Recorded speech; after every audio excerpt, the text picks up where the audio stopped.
बिस्मिल्लाहिर्रहमानिर्रहीम। अस्सलाम वालेकुम नाज़रीन, आप यूट्यूब चैनल देख रहे हैं। मैं इमरान खान हूँ। पाकिस्तान तहरीक इंसाफ के तमाम समझदार लोग पाकिस्तान तहरीक इंसाफ की क़यादत को ये कह रहे हैं कि शहबाज शरीफ की ऑफ़र को पकड़ लें और शहबाज शरीफ ने जो एक डींग मार दी है या शहबाज शरीफ साहब ने जो बात कर दी है उनकी बात को पकड़ लें और अब इनको भागने मत दें। इन्हें कहें कि इंक्वायरी करवाएं 2018 के इंतखाबात की भी और 2024 के इंतखाबात की भी। इनका कोई कंपैरिजन ही नहीं है। पूरी दुनिया ये जानती है, तमाम रिपोर्टें इसके बारे में ये कह चुकी हैं कि 2024 में जो हुआ पाकिस्तान के अंदर इंतखाबात के साथ, वो इससे पहले तारीख में कभी नहीं हुआ। जो इस मरतबा मिलिट्री जर्नल्स ने किया और फॉर्म 47 जारी किए, इलेक्शन कमीशन को साथ मिला के, काजी फायज ईसा को साथ मिला के, दो पॉलिटिकल पार्टीज को साथ मिला के, ऐसा पाकिस्तान की तारीख में कभी नहीं हुआ। प्री पोल रिगिंग की भी ऐसी एग्जाम्पल्स कभी नहीं मिलती और इलेक्शन को डकैती के जरिए से रात गए चोरी करने की भी ऐसी एग्जाम्पल्स कहीं नहीं मिलती। तो फौरी तौर पे बार बार प्रेस कॉन्फ्रेंस करें, पाकिस्तान तहरीक इंसाफ इसको असेंबली के फ्लोर पे कहे, हर जगह पे कहे, शहबाज शरीफ जहाँ नजर आए या उनके वुज़रा नजर आए उन्हें कहे जी आप शफाफ तहकीकात करवाएं। आपने ये खुद ऑफर की है कि इलेक्शन दोनों खोल देते हैं, तो आइए इसको खोलिए और इसके ऊपर बात कीजिए, इसके ऊपर रोला डाल के रखें। क्योंकि शहबाज शरीफ ने एक रिकॉर्ड सीधा करने की कोशिश की है कि जनाब मैंने तो आपको ऑफर किया था कि आप तहकीकात करवा लें, लेकिन आप भाग गए। तो अब शहबाज शरीफ को आप भागने ना दें, बल्कि उन्हें आप कहें कि आइए और ये तहकीकात फौरी तौर पे गैर जानिबदाराना और शफाफ तहकीकात शुरू करवाएं।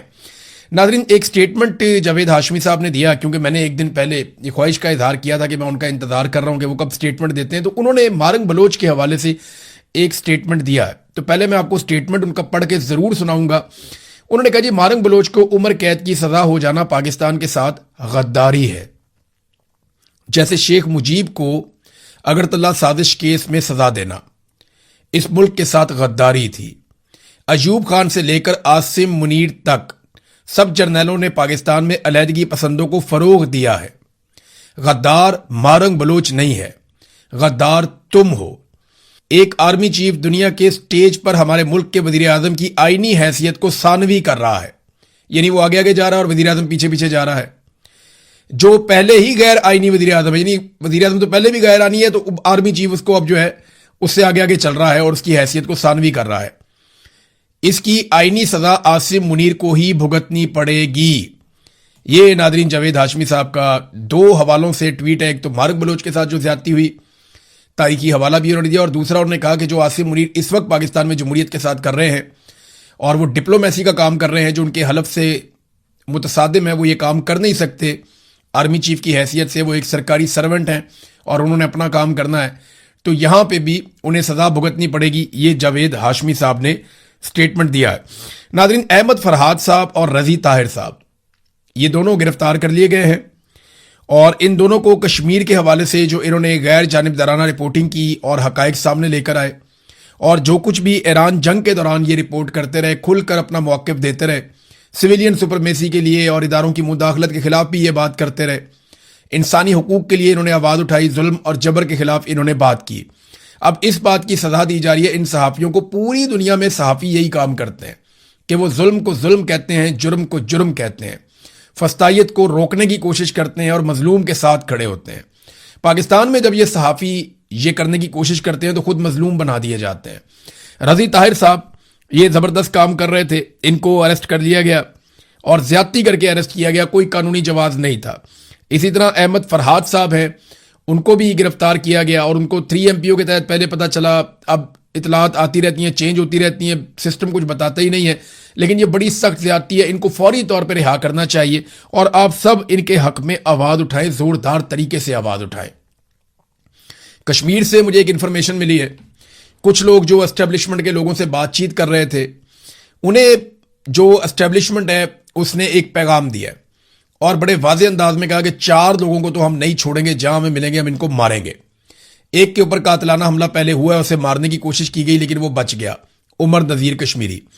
ये 4 लोगों के बहुत सख्त खिलाफ है एस्टेब्लिशमेंट और इनको कत्ल किया जा सकता है। मैं आपको रिकॉर्ड पे रख के इसलिए बता रहा हूं कि जो लोग मिले उन्होंने जहां बात की, मेरे से ये बात वहां से पहुंची है, मुझ तक ये बात आई है, क्योंकि जो लोग मिले जाके एस्टेब्लिशमेंट के कुछ एहलकारों को, उनसे उन्होंने बातचीत की तो उन्होंने कहा जी ये 4 बंदे तो अब सवाल ही पैदा नहीं होता, इनको तो अब हम कुचल देंगे, मार देंगे, ये नहीं बचते, इनको तो एलिमिनेट करेंगे। तो वो जो 4 बंदे हैं उनमें ईमान कश्मीरी हैं, शौकत नवाज मीर हैं, उमर नज़ीर है और मेहरान ख्वाजा है।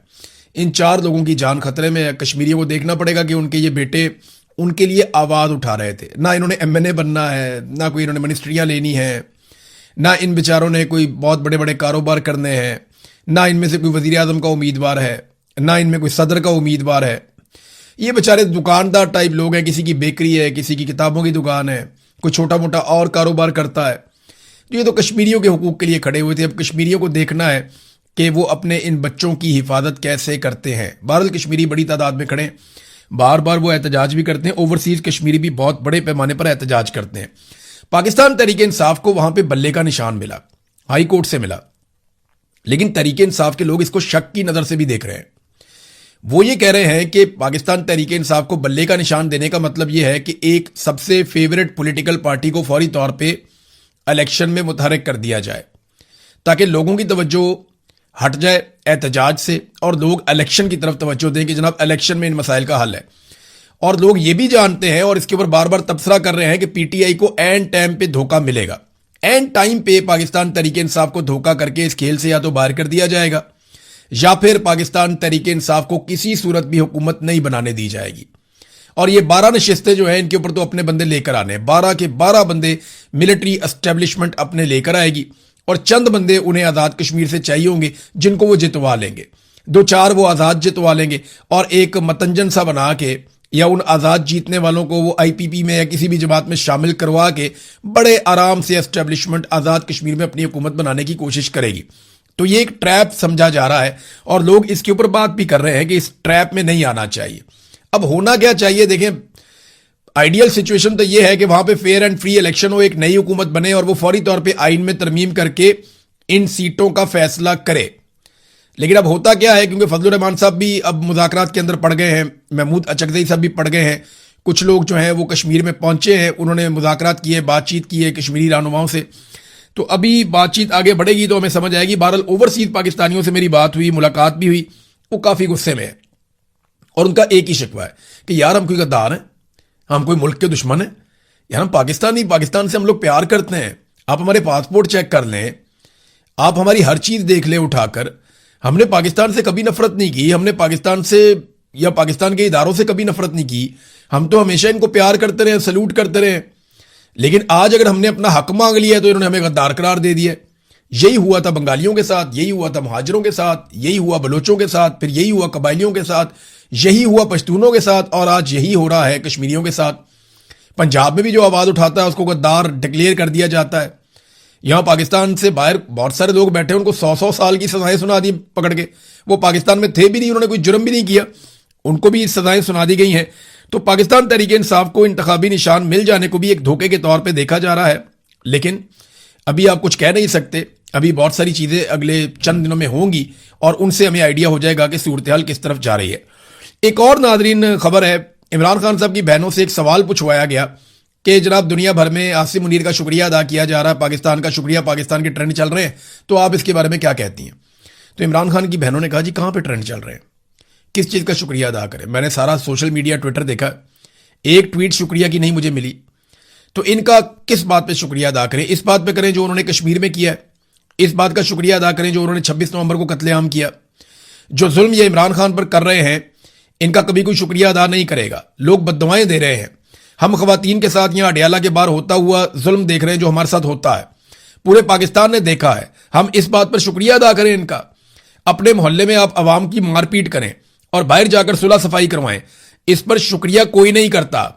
ये इमरान खान की बहनों ने टका कर जवाब दिया जब सवाल उनसे पूछा गया।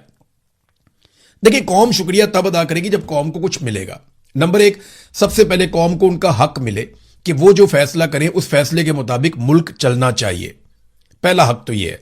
दूसरा, जो लोग मुल्क चला रहे हों वो इस नीयत के साथ चलाएं कि कौम आगे बढ़े, तरक्याती मंसूबे लगें, तरक्याती बजट ज्यादा हो, लोगों की तनख्वाहों में इजाफा हो, लोगों की आमदन बढ़े, महंगाई कम हो, गुर्बत कम हो, बेरोजगारी कम हो, बाहर से सरमायाकारी, ये सारी चीजें आप करेंगे तो लोग आपका शुक्रिया भी अदा कर सकते हैं। लेकिन उसके लिए आपको लिजिटिमेट गवर्नमेंट होना चाहिए। अगर आपकी हुकूमत ही जाली है तो आप जितने मर्जी अच्छे काम करें, जैसे हसीना वाजिद थी, उसकी जाली हुकूमत थी, वो बहुत अच्छे काम करती थी, लोगों ने उठा के बाहर फेंक दिया। तो लोगों को, एक तो हुकूमत लोगों की होनी चाहिए कि लोगों की बनाई हुई हुकूमत बैठी हो और फिर वो लोगों की खिदमत करे, तो फिर एक रिलेशन बनता है लोगों में और गवर्नमेंट के अंदर। यहां आसिम मुनीर साहब ने 2023 में ताजरों से एक मुलाकात की थी, जब ये गल्फ ममालिक के विजिट वगैरह कर रहे थे। तो उस वक्त आसिम मुनीर साहब ने कुछ दावे किए थे। एक फील्ड मार्शल, आसिम मुनीर उस वक्त नहीं थे फील्ड मार्शल, तो इन्होंने कहा था 1 साल के अंदर पाकिस्तान की इकॉनमी मुकम्मल तौर पर दुरुस्त हो जाएगी और पाकिस्तान तरक्की की मनाजिल तय कर जाएगा 1 साल के अंदर, और 1 साल बाद एक बिल्कुल डिफरेंट पाकिस्तान होगा। ये उन्होंने ताजरों से बातें करते हुए आसिम मुनीर साहब ने कहा था। इन्होंने दावा किया कि मैं अरब ममालिक से होकर आया हूं, $100 अरब मैं अरब ममालिक से लेकर आ रहा हूं, $50 अरब सऊदी अरब देगा और उसमें से $25 अरब अपने कौमी खजाने में, यानी अपने जो रिजर्व्स हैं उनके अंदर रखे जाएंगे, और ये सारा पैसा सरमायाकारी के तौर पे आएगा, ये कर्जा नहीं होगा, ये पैसा पाकिस्तान में इस्तेमाल होगा। लेकिन इसके बावजूद अभी तक आसिम मुनीर साहब ने जब ये बात की थी, अब 4 साल हो गए इस बात को, लगभग 3.5 साल, ₹1 की इन्वेस्टमेंट नहीं लेकर आए, बल्कि यूएई ने जो हमें पैसे दिए थे उन्होंने वापस मांग लिए, और वो पैसे वापस करने के लिए हमने सऊदी अरब से कर्जा ले लिया। और अभी तक मौजूदा जो रजीम है इसने अवाम को आगाह ही नहीं किया कि सऊदी अरब से जो हमने कर्जा लिया है उसका मुआहदा क्या है, उसका सूद कितना है, उसके ऊपर हमने कितना इंटरेस्ट पे करना है, यह भी पाकिस्तानी कौम को नहीं बताया। और उसके बदले में हमने सऊदी अरब को दिया क्या कि जब तक ये पैसे आपके हमारे पास रहेंगे उतने अरसे में हम अपना जो है फौज या अपने हथियार जो है वो हम सऊदी अरब में भेज रहे हैं। हमने ये भी किया ना। तो वो मुआहदा क्या है? ना दिफाई मुआहदा हमने देखा, ना हमने वो मुआहदा देखा जिसमें पाकिस्तान ने सऊदी अरब से कर्जा लिया है, वो पैसा लिया है, किस बुनियाद पे लिया है, किस तरह वापस करना है, उसके ऊपर कितना सूद पड़ेगा, ये हमें नहीं पता, ना हमें कोई बता रहा है। तो बैरूनी दौरे इन्होंने रिकॉर्ड लगा दिए, दौरे कर करके। तो जब अमेरिका को जरूरत पड़ी तो अमेरिका के काम आते आते इन्होंने एक अच्छा काम कर दिया कि इस खित्ते के अंदर जो एक लड़ाई चल रही थी उसमें सुलह के लिए अपना किरदार अदा कर दिया। तो ये बड़ी अच्छी बात है, लेकिन इससे आम पाकिस्तानी को जो मिलना चाहिए था वो तो नहीं मिला। इन दौरों के नतीजे में इन्वेस्टमेंट आनी चाहिए थी। जितने दौरे इन्होंने आजरबाईजान के करने थे, यानी बेशुमार दौरे, पूरे खानदान ने, टब्बर सारा जाता है मुरमुड़ आजरबाईजान, और मुझे पता है क्यों जाते हैं। तो आजरबाईजान के इन्होंने इतने दौरे किए, वहां से $2 अरब आना था, अभी तक नहीं है। कहां है $2 अरब जो इन्होंने आजरबाईजान से लेकर आना था? मेरे ख्याल में इतना पैसा तो इन्होंने वहां जा जाके खर्च कर देना है जितना पैसा इन्होंने आजरबाईजान से लेकर आना था। नाज़रीन, अब थोड़ा सा इंटरनेशनल न्यूज की तरफ आपको लेकर जाऊंगा। मेरे पास एक बहुत बड़ी खबर है आज। इंटरनेशनल ये चल रहा है कि ईरान ने फौरी तौर पे जो IAEA को मुआयना करवाना था वो अभी नहीं करवा रहे, और डोनाल्ड ट्रंप ने कहा मुझे भी कोई जल्दी नहीं है, ये टाइम आएगा तो ये चीजें हो जाएंगी। लेकिन मिसाइल प्रोग्राम का कोई तस्करा मौजूद नहीं है इस मुआहदे में। ये ईरानी सदर पाकिस्तान आए हुए, उन्होंने यहां पे कहा, और शहबाज शरीफ ने भी इसकी तायीद की कि ईरान का जो मिसाइल प्रोग्राम है उसका कहीं पे कोई तस्करा नहीं है। और ईरानी जो सदर है उन्होंने एक बात की, उन्होंने कहा जी हमारा जो मिसाइल प्रोग्राम है ना, इस प्रोग्राम की वजह से हमें ये सारी कामयाबी मिली है। यानी हमारे पास अगर मिसाइल ना होते जो कि हम अपने दिफा के लिए बनाए हैं, तो इसराइल और अमेरिका ईरान को इसी तरह तहस नहस कर देते जैसे उन्होंने गजा को तहस नहस किया है। और वो बूढ़ों या बच्चों पर किसी पर रहम ना करते, वो इंसानी हकूक की बात करते हैं, ये एक बहुत बड़ा झूठ है। अगर हम अपना दिफा ना कर सकते तो वो यकीनन हमारे मुल्क पर कोई रहम ना दिखाते और हमारी ताकत को तबाह कर देते। इसलिए हम किसी भी सूरत में अपनी दिफाई सलाहियतों पर कभी कोई मुज़ाकरात नहीं करेंगे। तो शहबाज शरीफ साहब ने कहा बैलिस्टिक मिसाइल तो दुनिया के मुल्कों के पास है, अगर ईरान के पास भी है तो इससे कोई प्रॉब्लम नहीं है, और ये मुआहदे का हिस्सा नहीं है। ये ईरान ने बड़ा कैटेगोरिकली, बड़ा क्लियरली उसने कह दिया। एक नादरीन खबर आई है ऐसी अमेरिका से कि वहां भूचाल मचा हुआ है और हड़बौंग मची हुई है कि ये क्या खबर है। मसला ये हुआ है कि अमरीकी तैयारे का एक पायलट, आपको याद होगा, वो गिर गया था ईरान में, जिसको निकालने के लिए बहुत बड़ा ऑपरेशन अमेरिकन ने किया था। उसका तैयारा गिरा तो उसने इजेक्ट किया अपने आप को और वो ईरान की सरजमीन पे उतर गया। उसने ये बताया कि जब मैं अपने तैयारे से बाहर निकल रहा था तो मैंने ईरानी ड्रोन्स के एक गौल को देखा जो एक साथ मिलकर जेलीफिश की तरह मुशाबत रखते हुए फॉर्मेशन में हरकत करने का मतलब यह कि हर ड्रोन दूसरे ड्रोन के साथ कनेक्टेड था। यानी उन्होंने हवा में जो शक्ल बनाई हुई थी वो एक मूवमेंट कर रहे थे और वो सिंक्रोनाइज थे एक दूसरे के साथ। उन सब ड्रोन्स की जो हरकत थी वो एक दूसरे के साथ कनेक्टेड थे, एक दूसरे के साथ फॉर्मेशन में हरकत कर रहे थे। फॉर्मेशन ये कहते हैं जैसे फौज चलती है ना, तो उन्हें पता है फॉर्मेशन क्या होनी चाहिए। कभी आपने देखा होगा स्टेडियम के अंदर तो लोग बहुत सारी शक्लें बनाते हैं, यानी नीचे परेड कर रहे होते हैं, अचानक से डी लिखा जाता है, अचानक से एफ लिखा जाता है, अचानक से कोई नाम लिख देते हैं, कोई परचम बना देते हैं, कोई फूल बना देते हैं। वो इस तरह के मुजाहरे करते हैं ना ग्राउंड के अंदर, जब आप देखते हैं स्टेडियम में। ये इसी तरह ड्रोन फॉर्मेशन के अंदर जा रहे थे। अब ईरान में अगर ये सलाहियत है तो अमरीकी इंटेलिजेंस जो है उसके अंदर एक नई बहस छिड़ गई है कि अगर ईरान ये कर सकता है और इस नामालूम ड्रोन सलाहियत को वो हासिल कर चुका है तो फिर बहुत बड़ी मुसीबत बन जाएगी। वो इस बात की तहकीकात कर रहे हैं कि या तो ये पायलट की कोई गलतफहमी है, वो ज़ख्मी था और वो नहीं समझ पाया, और अगर वो दुरुस्त समझ पाया और उसने वही चीज़ देखी है जो वो बता रहा है, तो इसका मतलब ये है कि बहुत जदीद मशीन ईरान तैयार कर चुका है जो मुस्तकबिल में बहुत मुश्किल से कोई कंट्रोल कर पाएगा कि एक फॉर्मेशन के अंदर ड्रोन्स हरकत कर रहे हैं। चाइना के पास इस किस्म की टेक्नोलॉजी है, वो ड्रोन्स के साथ कुछ आजकल फिजाई शोज वगैरह भी करते हैं, इस तरह की चीज़ें करते हैं, लेकिन वो छोटे ड्रोन्स होते हैं। ये जो खुदकुश ड्रोन्स हैं, अगर वो इस तरह मूव कर रहे हैं तो ये एक बड़ी मुसीबत बन जाएगी। नाजरीन, दुनिया का सबसे ताकतवर कंप्यूटर, इसे सुपर कंप्यूटर कहते हैं। ये कितना ताकतवर है मैं आपको थोड़ा सा बता देता हूं, और मैं आपको यह बताता हूं कि यह कंप्यूटर चाइना ने बना लिया है। दुनिया का जो इससे पहले सबसे ताकतवर कंप्यूटर था वो अमेरिका के पास था। अमेरिका के पास हमेशा से दुनिया का सबसे ताकतवर कंप्यूटर था, और चाइना ने इससे पहले 2017 में एक सुपर कंप्यूटर बनाया था, लेकिन चाइना ने उसमें बहुत सारा सामान चाइना के बाहर से मंगा के लगाया हुआ था। आज जो चाइना ने अपना सुपर कंप्यूटर बनाया है वो सारा का सारा कंप्यूटर चाइना ने अपने मुल्क में तैयार किया है, तो वो खुद कफील हो गया मुकम्मल तौर पे, और उसने दुनिया का सबसे कामयाब और सबसे तेज और नंबर 1 सुपर कंप्यूटर बना दिया है।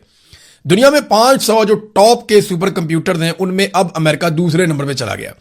अमेरिका का जो सुपर कंप्यूटर है उसकी जो रफ्तार है वो है जनाब 1.8 एक्सा फ्लॉप्स। ये एक्सा फ्लॉप्स क्या है ये मैं आपको भी बताता हूं। ये उसकी रफ्तार है अमेरिकन कंप्यूटर की, जिसका नाम है एल कैप्टन। 1.8 इसकी रफ्तार थी। और अब जो चीन ने नया सुपर कंप्यूटर बनाया है इसका नाम है लाइन शाइन। इसकी जो रफ्तार है वो 2.2 है, यानी 1.8 से ज्यादा 2.2 इसकी रफ्तार है। 1.8 exaflops America, 2.2 exaflops China, लाइन शाइन। एक्सा फ्लॉप्स क्या है? ये एक यूनिट है, और ये इतना बड़ा यूनिट है कि आप हैरान हो जाएंगे कि एक एक्सा फ्लॉप्स इतना ताकतवर होता है और उसमें कंप्यूटर की इतनी रफ्तार होती है कि 1 अरब को 1 अरब से मल्टीप्लाई करें, यानी 1 अरब को 1 अरब से मल्टीप्लाई करें, या आप 1 के आगे 18 सिफर लगा दें, तो वो जितना हिसाब किताब बनता है ना वो ये कंप्यूटर 1 सेकंड में कर लेता है। यानी इतने डाटा को ये कंप्यूटर 1 सेकंड में कंगाल लेता है। पूरी दुनिया का जितना रिकॉर्ड आज तक कंप्यूटर्स के अंदर गया है ना, ये सुपर कंप्यूटर चंद सेकंड्स के अंदर उसका मुआयना कर लेता है। ये इतना तेज कंप्यूटर है कि दुनिया में आने वाले वक्त में क्या होने लगा ये बेहतरीन एनालिसिस करता है। नए कंप्यूटर्स किस तरह बनने चाहिए, कौन सी चिप्स लगनी चाहिए, कौन सी धातें इस्तेमाल होनी चाहिए, ये उसका एनालिसिस भी मिनटों में करके बता देता है। नए आर्टिफिशियल इंटेलिजेंस के टूल्स कैसे बनने चाहिए और उनको किस तरीके से काम करना चाहिए ये भी बता देता है। मौसमी हालात का कई सालों का, दहाइयों का डाटा निकालकर ये सामने रख देता है कि तूफान कब आएंगे, जलजले कब आएंगे। ये साइंसी तहकीकात के अंदर टॉप क्लास काम करता है। और अमेरिका ने तो अपना जो एटॉमिक सारा सिस्टम है वो सुपर कंप्यूटर के साथ जोड़ा हुआ है। तो चाइना सुपर कंप्यूटर की दौड़ में दुनिया का नंबर 1 मुल्क बन गया। उसने अमेरिका को पीछे छोड़ दिया। 1.8 एक्साफ्लॉप्स अमेरिका, जबकि 2.2 एक्साफ्लॉप्स चाइना। और मैंने आपको बताया कि ये 1 एक्साफ्लॉप्स इतना तेज है कि 1 अरब को 1 अरब से मल्टीप्लाई करें तो इतने बड़े डाटा का ये हिसाब किताब कर लेता है 1 सेकंड के अंदर। और ये एक नहीं है, ये 2.2 एक्साफ्लॉप्स है। अब तक के लिए इतना ही। अपना ख्याल रखिएगा, अपने चैनल का भी। अल्लाह हाफिज।